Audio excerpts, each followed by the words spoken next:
Hello, and welcome to Just Say It, the podcast that turns beginners into confident English speakers.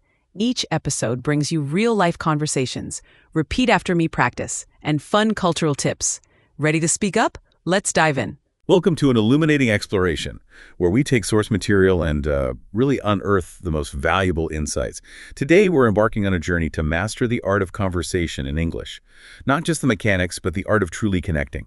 Whether you're looking to, forge new relationships, navigate professional settings, or simply feel more at ease in any social situation, this session is really tailored for you. Yeah, and our mission is to go beyond just the basics. We'll break down what casual conversation, often called small talk, truly is. It's far more than just light, informal discussion. It's like the essential trust lubricant that paves the way for all deeper relationships. We're here to equip you with the phrases, the strategies, and crucially, the confidence to make every chat a meaningful one, turning those fleeting moments into, well, genuine connections. Okay, let's unpack this then. Why is something that seems so simple, like casual conversation, why is it actually so crucial? Many might just dismiss it as filler, right? That's a common misconception, isn't it? But it's far, far from filler conversation. In English-speaking cultures, it's really the fundamental way you demonstrate friendliness, break the ice, and importantly, set a positive, welcoming tone for any deeper communication that might follow. It's pretty integral to your success, both socially and in business settings. It can significantly enhance employability, too, because it shows you can connect. Right. And here's where it gets really interesting for me. Beyond those practical, sort of tangible benefits, what's the deeper thing, the personal transformation you gain by mastering this? Well, it leads to profoundly improved communication across the board. That opens up better opportunities in your personal life, social, professional, even travel. But what's often overlooked is its power to boost your overall self-confidence. And it fosters genuine personal growth, self-discovery. Think about inspiring figures like Mahatma Gandhi or Nelson Mandela. Both, despite initial shyness or language barriers, they developed their English speaking skills to become such powerful orators. Their journey really shows the profound impact confident communication can have. It transformed not just how they spoke, but who they became. That all sounds great, in theory. But when you're actually standing there, sometimes that first step, just saying hello, feels like climbing a mountain. What's the easiest way to just get started? How do we even begin when hello feels, well, daunting? You're right. That initial moment can be the hardest, definitely. Simple greetings or always say, hi, how are you? Or maybe, how's it going? They're fine, but the real art lies in easing into something more substantive. One really effective technique is to just comment on your immediate context or surroundings. It creates a shared reality, gives you an instant common topic, like, this coffee place has a really nice nostalgic interior, don't you agree? Or maybe, I love this park, have you been here before? The light here is incredible today. Ah, okay. So that immediately gives you something to talk about beyond just a simple hello, a shared observation. Precisely, exactly. Yeah. Another remarkably stress-free way to start is to offer a genuine compliment. Not a generic one, mind you, but something specific, authentic, like, I really like those sneakers, where did you get them, the color's fantastic, or, oh, I just love your phone, the camera quality looks amazing. Compliments, when they're sincere, they disarm people, open them up. Mm-hmm. And what about when you already know someone, maybe you haven't seen them in a while, you want to acknowledge that past connection? Right, exactly. Then you can inquire about life updates. Use more casual questions that bridge the gap. Things like, what's new? Or what have you been up to lately or recently? How are things? Or even, it's been forever. How have you been? You can also get more specific if it feels right. How's life in San Diego treating you? Or what's up with that job promotion? Did you manage to get? It shows you remember them. You care about their journey. So it's about acknowledging that past connection and showing genuine interest in their present. Yep. Okay. What other reliable conversation starters are there? Well, you can always tap into universal topics. The weather is a classic for a reason, isn't it? Oh, it's so hot today. Can't believe it hasn't rained in weeks. Simple, relatable. Sports are great for enthusiasts. Did you catch the game last night? What a finish. Jobs and studying are also common, though maybe slightly less personal right at the start. How's your job search going? In more formal settings, business settings, you can introduce yourself directly. I don't think we've been introduced. I'm your name when introducing others. Susan, this is my colleague Fritjof. If you're reconnecting, maybe, I thought I recognized you. Oh, and a quick tip on cultural nuance here. People from English-speaking countries, they typically use first names at work more readily than in some other cultures. So if we pull this all together across all these methods, the key seems to be using those open-ended questions, right? The ones that invite more than just a yes or no. They invite connection. Absolutely. That's the core of it. Open-ended questions aren't just about getting more words out of someone. They invite the other person to share a piece of themselves. That triggers a sense of importance, connection, because you're validating their perspective, their experience. And once you've started, active listening is paramount. This isn't just about being polite. It's a powerful psychological tool. When someone feels truly heard, their brain releases oxytocin. That fosters trust and rapport far beyond a simple exchange of words. Show genuine interest, nodding, smiling, asking follow-up questions. Aim for a balance, talking and listening, maybe a 2.3 ratio. Let them lead a bit. Okay, so once that initial hurdle is cleared, the words are flowing. Where do we steer the conversation? What are some reliable ports of call for ongoing discussion, especially when you want to move past the initial pleasantries? Right, good question. A fantastic framework for that is the O4ARD method: family, occupation, recreation, and dreams. It provides safe, relatable topics without being, overly intrusive. Okay, tell me more. Family first. Yep. For family, you could ask something like, do you have a big family or a small one? Or are you from a big family? Just a word of caution here. Family can be sensitive, so be mindful if the other person seems vague or uncomfortable. Gently pivot if needed. Got it. Be sensitive. Okay, occupation. For occupation work, yeah, beyond the standard, what do you do for a living? You can really deepen things. Try asking, what do you enjoy most about your job? Or what's your favorite aspect of your role? You could also explore job satisfaction, challenging experiences, even their perspective on work-life balance. Or maybe, what's a surprising skill you've picked up from your job that you never expected? That's a great way to go beyond just a resume, isn't it? Into their actual experience and our recreation. For recreation hobbies, ask, do you have any hobbies or passions outside of work? And don't just stop at the name of the hobby. Ask how they got into it. How does it make them feel? Do they need special equipment? We heard about Tolga asking Jim about bread making once, remember? Turned out it wasn't just relaxing, it was a serious workout with all the kneading. It brings out those unexpected human details. Yeah, I remember that. Okay, and D for dreams. And finally, dreams. You can gently explore aspirations, future plans, always respecting boundaries, of course. Maybe what's something you're really looking forward to in the next year, or if you could learn any new skill right now, what would it be? F or EVIS. Okay, that's a useful framework. What other topics are generally good for conversation, allowing for that deeper connection beyond just facts? Well, homes and living is pretty universal. Ask about the kind of place they live in, what it's like. Jenny once described her new flat as a bit small, but it's cozy. Relatable descriptions. Ask what they like or dislike about it, or how long they've lived there, or even, what's your favorite thing about where you live now? Makes sense. Food is another winner. Everyone loves food. Beyond, what's your favorite sweet or savory food? Maybe try. What's the most memorable meal you've ever had, and why? Or, if you could introduce one dish from your culture to the world, what would it be and why? You could even share a surprising anecdote, like that one about trying fried cockroaches at a food festival. Apparently, they're crunchy with a bit of a nutty flavor, though the legs were apparently a bit disgusting. Yep. It's memorable because it's relatable, maybe the trying new things part, but also surprising. That's certainly one way to get a conversation going, a truly unexpected food experience. Indeed. Childhood is another powerful connector. You could ask, would you say you had a happy childhood? Or maybe, what did you enjoy doing most as a child? Ricky's story about building dens in the woods, making rope swings over a stream, it just brings the topic to life, invokes a sense of shared human experience. Yeah, the specific details really paint a picture. Exactly. You can also talk about hometown and neighborhood.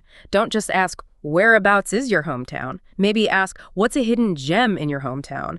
Or what's a specific scent or sound that instantly transports you back there? Or about their neighborhood now. What's your neighborhood like? What amenities do you have that you really love? Ben missing the smell of the sea and also the street by our house from his hometown. That shows how deeply personal these simple questions can become. It really sounds like the magic happens when you move beyond just the basic facts, when you invite people to share emotions or vivid memories. Absolutely. That's where the connection truly deepens. Traditions are fascinating too. Ask, are there any unusual traditions in your country? Or what's your favorite tradition from your culture and what does it mean to you? That example of British Morris dancing, dancers with bells tapping sticks to ward off bad spirits, it's a memorable detail, often sparks curiosity. And of course, holidays and trips. Always popular. When did you last go away on holiday? Or what kinds of holidays do you most enjoy going on and why? Kay's struggle finding cheap flights to Scotland for that self-catering cottage near Loch Ness, that resonates, doesn't it? We've all faced travel planning woes. Definitely relatable. So, beyond these specific topics, how do we really make that connection stick, especially if the conversation feels like it's just, skimming the surface? Yeah, the crucial part there is actively finding common ground. Listen carefully. I mean, truly listen for shared interests, similar backgrounds, even mutual acquaintances. Elaborate on those commonalities, but always try to keep the focus mostly on the other person. Let them share. And don't be afraid to inject a bit of creativity. Ask for opinions. Use what-if scenarios sometimes. Get people thinking, talking. It shows you're engaged, thinking creatively yourself. Like that silly example. What about cars? Would they be much cooler with 6 wheels? It just breaks the mold a bit. Huh? Okay, we've covered a lot on starting and sustaining conversations. But what if you find yourself hitting a wall or just struggling with that nagging feeling of shyness? I think we've all been there. Oh, absolutely. Shyness is incredibly common. It often stems from a lack of confidence, maybe a fear of making mistakes, or even deep-seated cultural influences that discourage speaking up. And the impact can be significant, right? It limits your chances to practice, hinders fluency. But the good news is it's manageable. There are practical strategies. Start in low-pressure environments, practice with friends, maybe online language exchange groups. Practice regularly, read, listen to things like this, watch English movies, maybe with subtitles.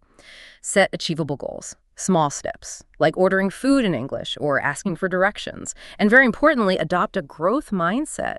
This idea that your abilities aren't fixed. They can be developed through dedication, hard work.